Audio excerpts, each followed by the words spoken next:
The Rays lengthened their lead over the Red Sox to 4 games after Brett Phillips' grand slam at Camden Yards helped Tampa beat Baltimore 9-6 over the weekend. Boston failed to keep pace after it allowed George Springer to hit a 3-run shot in Toronto in the 8th. So with both of those things happening, the Red Sox had a 5-run lead in this game before losing on the road.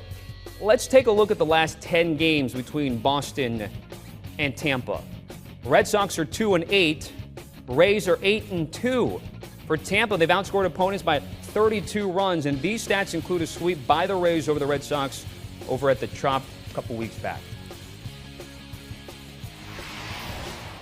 Time to say good morning to our front office insider, Jim Bowden. So, Jim, we have the Rays and Red Sox, 2 teams heading in opposite directions. How do you evaluate both teams at the moment?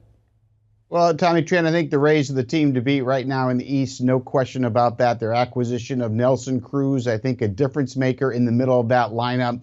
The pitching has been really good. And, of course, when you have Kevin Cash managing, he knows how to match up with the best of them. But the big problem with the Boston Red Sox has been their starting rotation, and they don't have a single starter with an ERA under 4 this year. Nathan Eovaldi's been their best starter with a 4.07 ERA.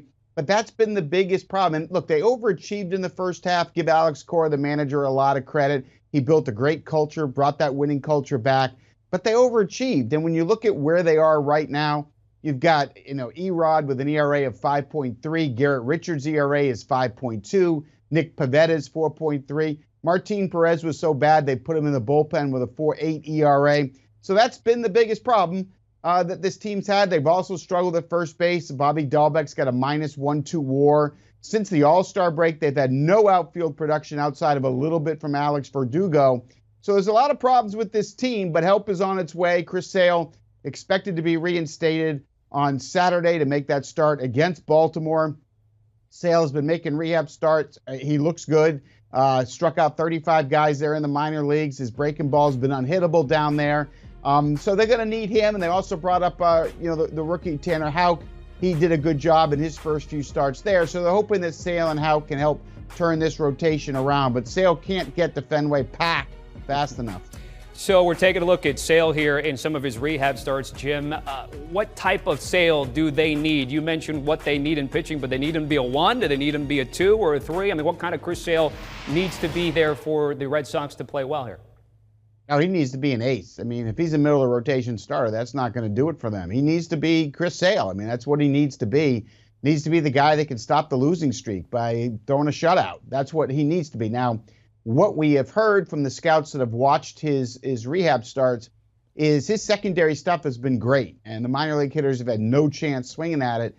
But the fastball has been hit a little bit down there, and the velocity has really ranged from mostly 91 to 96, so it hasn't been real consistent. Now, that might change when he gets to the big leagues. The adrenaline of pitching again at the show, perhaps it goes up a tick, but that's something we'll be watching here in his first start on Saturday, is what the Orioles hitters are able to do against the fastball. The breaking ball definitely is there. The other thing with a guy coming back from Tommy John surgery, you really want to watch command of the pitches more than the actual stuff, because that sometimes is the last thing that arrives. So that's something I'll be watching on Saturday. He's had 5 rehab starts. He has 39, 43, 64, 81, and 89 in terms of the pitch count. So they ramped it up in anticipation of Saturday.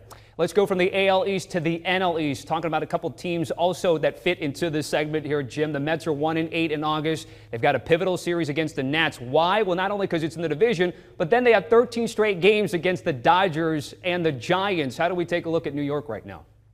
Yeah, I mean, the Mets, look, they know they're not getting DeGrom back in August, probably not even getting Francisco Lindor back in August. They can't worry about opponent, and they can't worry about who's not there. What they need to do is worry about getting the job done and getting on base. This offense has not been good, and I think that's the biggest concern. I mean, when you look over the last couple of weeks, right, Alonso on base is 27%. Baez is 26%. McCann is 20%. J.D. Davis is 26%. And Michael Conforto just 30% as he hovers around 200. They're going to have to put together better at-bats. Doesn't matter who they're facing, whether it's the Nationals or when they go out west where they've never really played well. They've got to grind at-bats, work the count a little bit deeper, draw the walks, move the runners over, do the little things. And I think this is the time that the manager, Luis Rojas, has to step up and be impactful with this team going forward, because that is the real problem. Because when you look at the schedule after the Nationals, it's all Dodgers, Giants, and including going on the road August 16 to 22nd. So they want to try to turn this thing around this week, and they have to start by having better quality at bats than what they've put together. Wasn't all that long ago they were leading the division, but now 2.5 games back of the Phillies in the NL East, 7.5 games back of that second wild card. Speaking of Phillies, they're hot right now. 8-game win streak on the line tonight against the Dodgers. Zach Wheeler pitched on Sunday, so he's not going to be available for this series, though. When you take a look at the probables, though, Nola, Gibson, and Suarez for Girardi, and then Dave Roberts has Scherzer, Price, and Urias. Jim, break it down for us. Yeah, I mean, look, I think this first game is really big going against Max Scherzer, making his second start at Dodger Stadium. His first start was absolutely brilliant. I think it's important that Aaron Nola puts together a good start. He's had an up-and-down season. He hasn't been consistent. If the Phillies are going to be able to hold the Braves and Mets off and win this division, Aaron Nola has to be pitching like Aaron Nola, and he has just been really inconsistent here. I love the third game of the series, Urias against Suarez. They're two of the better left-handed pitchers in the league. I mean, it's amazing to see how well Suarez has been. He's been the secret weapon for the Phillies all year. In fact, in 26 of his outings, he hadn't given up a run this year. 26 of them. I mean, it's been unbelievable to watch. And, of course, the key for the Phillies has been for Bryce Harper to continue his absolute tear. Right now, he's second only behind Fernando Tatis Jr. for MVP in the league, although he's a distance behind him. Tatis's WAR is 4.5. Bryce Harper's at 3.8. Weighted runs created plus, it's 165 to 159. Tatis over Harper, and of course 31 homers to 20. So Tatis has a pretty big lead, but Harper's put himself in the conversation. And if the MVP voting ended today, it would be Tatis 1, Harper 2, and Freddie Freeman of the Braves 3. Yeah, you mentioned it, and it's reflective at Caesars Sportsbook. So Harper's the second betting favorite at 4-1. Tatis is -110. Let me ask you this, though, Jim, because he's had a good year, even going into the All-Star break, but the RBIs haven't been there. So how does Philly get people on base for him to up that count? Because the homers are there. His average obviously is there right now, but he seemed to be doing it all himself. Yeah, Tommy Tran, look, it's 2021, and nobody cares about RBIs anymore. They're going to put more weight on win probability, and Bryce Harper gets that done. Look, it's not his fault when he comes to the plate and there's nobody on base and his home runs are solo homers.